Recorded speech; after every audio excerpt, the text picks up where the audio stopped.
Bonjour, alors aujourd'hui je fais cette vidéo pour vous parler d'un sujet important pour la rentrée des petites sections. Je dirais même que c'est le sujet central, mais ce n'est pas forcément celui qu'on aborde avec l'enfant lorsqu'on va lui parler de sa rentrée scolaire. Je veux parler de la séparation. Lorsque vous parlez de la rentrée scolaire à votre enfant, vous lui parlez souvent des activités qu'il va faire, des copains qu'il va rencontrer, de la maîtresse. Mais souvent, on oublie de dire que l'école, c'est sans papa et maman, que les parents restent à la porte de l'école. On l'oublie parce que déjà, on a peut-être un petit peu peur que l'enfant soit stressé ou angoissé à cette idée, et puis aussi parce qu'on est mal à l'aise pour expliquer les choses. Donc dans cette vidéo, je vais vous donner des conseils et puis des informations qui vont vous permettre de préparer la rentrée avec votre enfant et de préparer la rentrée en particulier sur le thème de la séparation. Alors la première chose qui va vous aider, c'est de prendre conscience des appréhensions que vous avez face à la rentrée et pourquoi vous avez ces appréhensions. La plupart du temps, vous avez choisi toutes les personnes qui s'occupaient de votre enfant depuis qu'il est tout petit. Et là, c'est la première fois que votre enfant va être confié à une personne que vous n'avez pas choisie, que vous ne connaissez peut-être même pas. Alors, une des façons de remédier à cette appréhension, c'est de connaître certaines choses sur l'école. Et donc, c'est ce que je vais faire maintenant. Je vais vous expliquer un petit peu comment ça se passe à l'école. Donc, dans une classe, il y a une maîtresse, il y a une ATSEM et parfois il y a une AVS. Donc, la maîtresse, elle est là pour enseigner. Mais en début d'année, elle a tout à fait conscience qu'elle n'a pas affaire à des élèves, mais à des tout petits enfants. Donc elle est très attentive à chaque enfant. Malgré tout, elle en a 25. Ensuite, il y a l'ATSEM. L'ATSEM, c'est une personne importante dans la classe parce qu'elle aide à l'autonomie des enfants. Donc en fait, elle est très proche des enfants. C'est elle qui aide à mettre les chaussures, à les enlever, même si la maîtresse le fait aussi. C'est elle aussi qui va aider à se laver les mains, mais qui va les aider au passage aux toilettes, au dortoir, qui va aider à les déshabiller et à les rhabiller. Donc c'est une personne très importante pour les enfants au niveau affectif. Et puis parfois dans la classe il y a une AVS. Une AVS, c'est une dame qui est là pour aider les enfants qui sont en situation de handicap. Et bien sûr que cette personne-là, elle aide aussi tous les enfants de la classe. Ce sur quoi vous pouvez vous appuyer, c'est que ce sont des personnes qui ont une formation. Donc elles ont une formation sérieuse, que ce soit les maîtresses, les ATSEM, les AVS. Elles ont aussi une expérience, parfois courte, d'autres plus longues.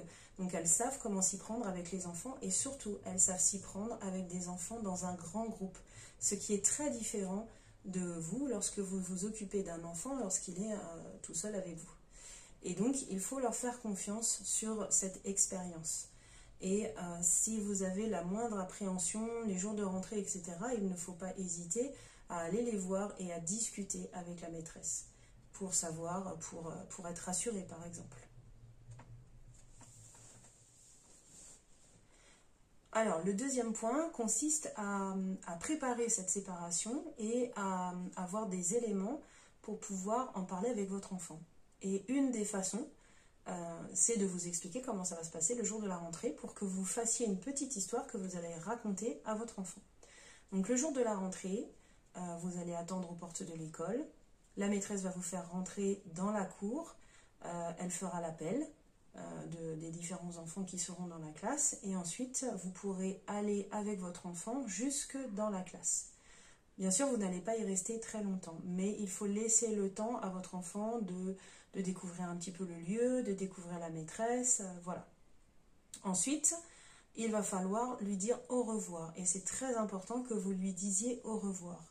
Pourquoi? Parce que si vous disparaissez, en fait, la maîtresse, pour l'enfant, la maîtresse, c'est celle qui aura fait disparaître son parent. Donc comment voulez-vous faire confiance à un adulte qui a fait disparaître ses parents? C'est pas possible. Et puis on a beaucoup plus de facilité à consoler un enfant qui aura été séparé et qui aura vu ses parents partir, plutôt qu'un enfant qui était en train de jouer calmement et puis tout d'un coup qui lève la tête et qui voit qu'il n'y a plus ses parents. C'est la panique. Et c'est très difficile pour nous, après, en tant qu'enseignant, de calmer cet enfant, de le réconforter. Donc, dans les conseils que je vous donnerai tout à l'heure, il est très important que vous puissiez dire à votre enfant au revoir, même si cela déclenche des pleurs. On a l'habitude, on sait, c'est comme ça, c'est la rentrée. Donc une fois que vous aurez dit au revoir à votre enfant, il faudra lui dire aussi à quel moment vous allez revenir le chercher. C'est important pour l'enfant de savoir que les parents reviennent, parce qu'ils n'en sont jamais tout à fait sûrs, même si ils ont l'habitude. C'est un nouveau lieu, et donc leur donner cette information-là, c'est les rassurer. Donc vous allez lui dire par exemple, ah ben, tu sais, je reviendrai tout à l'heure et on va manger ensemble. Ou après la petite sieste, tu vas prendre le goûter et ensuite je viendrai le chercher. Ou je viendrai le chercher pour le goûter. Voilà.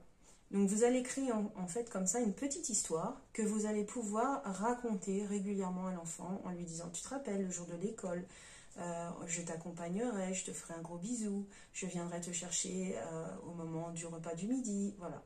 Alors il y a des enfants qui auront besoin de l'entendre une fois, et il y a des enfants qui auront besoin de l'entendre plusieurs fois. Voilà, c'est très important que ce petit déroulé soit dans la tête de votre enfant pour qu'il puisse appréhender la situation. Et ça va vous permettre aussi d'avoir des mots à mettre sur cette séparation et de ne pas vous retrouver face à quelque chose de vide et en fait être vous-même angoissé. Parce que si vous appréhendez cette séparation, l'enfant va lui-même l'appréhender, c'est normal. Si vous êtes rassuré, l'enfant sera rassuré. Maintenant, je vais vous donner un certain nombre de petits conseils qui vont vous aider à préparer cette rentrée, à parler avec votre enfant, etc. Donc d'abord, comme on l'a dit déjà à plusieurs reprises, vous allez lui parler de cette séparation. Ensuite, vous allez le rassurer. Bien sûr, il aura le droit à sa tétine et à son doudou. Il aura le droit s'ils sont dans son sac. Alors, petit aparté, je vous demanderai de ne pas séparer votre enfant de sa tétine et de son doudou le jour de la rentrée. Soit vous le faites longtemps avant, c'est-à-dire au mois de juillet, soit vous attendez que la rentrée se passe et ensuite progressivement vous le séparez de son doudou et de sa tétine. C'est trop compliqué pour l'enfant de gérer à la fois la séparation au doudou et à la tétine et en même temps la séparation avec les parents. Au niveau de l'école, progressivement, les enfants n'auront plus accès toute la journée au doudou et à la tétine. Mais on le fait progressivement et au rythme de chaque enfant. Vous allez aussi rassurer votre enfant sur le fait que s'il a envie de faire pipi, il va pouvoir demander à la maîtresse. Mais que si jamais il n'ose pas demander à la maîtresse, eh bien, régulièrement, la TSEM va proposer d'aller aux toilettes. Et il suffira qu'il accompagne le groupe qui passe aux toilettes. Voilà, ce n'est pas plus compliqué que ça. Donc rassurez-le parce que ça peut être quelque chose qu'il appréhende aussi.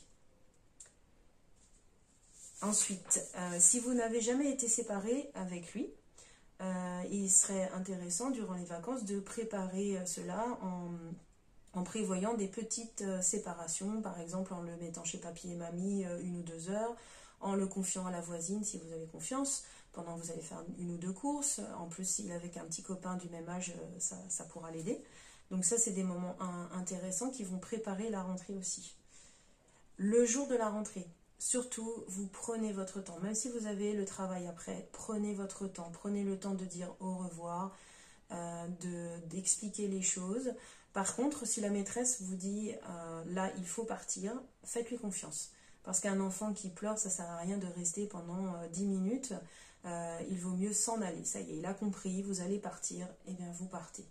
Et ensuite, le soir, vous allez pouvoir reparler avec lui en lui disant, tu te rappelles, tu as beaucoup pleuré, mais maman elle est revenue, papa est revenu. Voilà, comme ça va l'aider à mieux appréhender la prochaine séparation.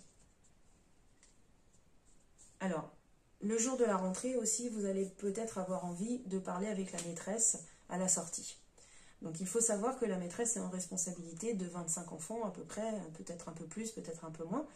Le jour de la sortie, enfin le moment de la sortie, c'est un moment très tendu parce que ces enfants, on ne les connaît pas encore très bien.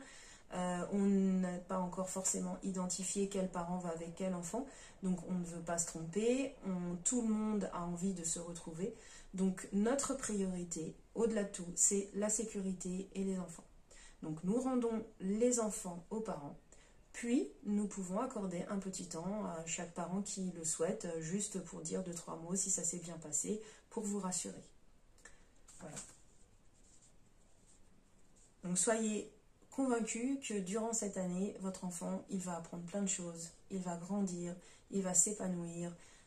Voilà. Et ce petit moment de séparation, il est un petit peu délicat. Ça peut durer un petit peu de temps, ça peut durer quelques semaines, mais il ne faut pas hésiter à en parler avec la maîtresse, à dialoguer et à développer la confiance aussi dans la maîtresse, qui va aider à l'enfant à, comment dire, s'épanouir dans la classe. Voilà, j'espère que cette vidéo, elle va vous permettre d'appréhender la rentrée de façon plus sereine, ou de façon sereine tout simplement. Je ferai d'autres vidéos sur d'autres thèmes prochainement, et donc je vous dis à bientôt.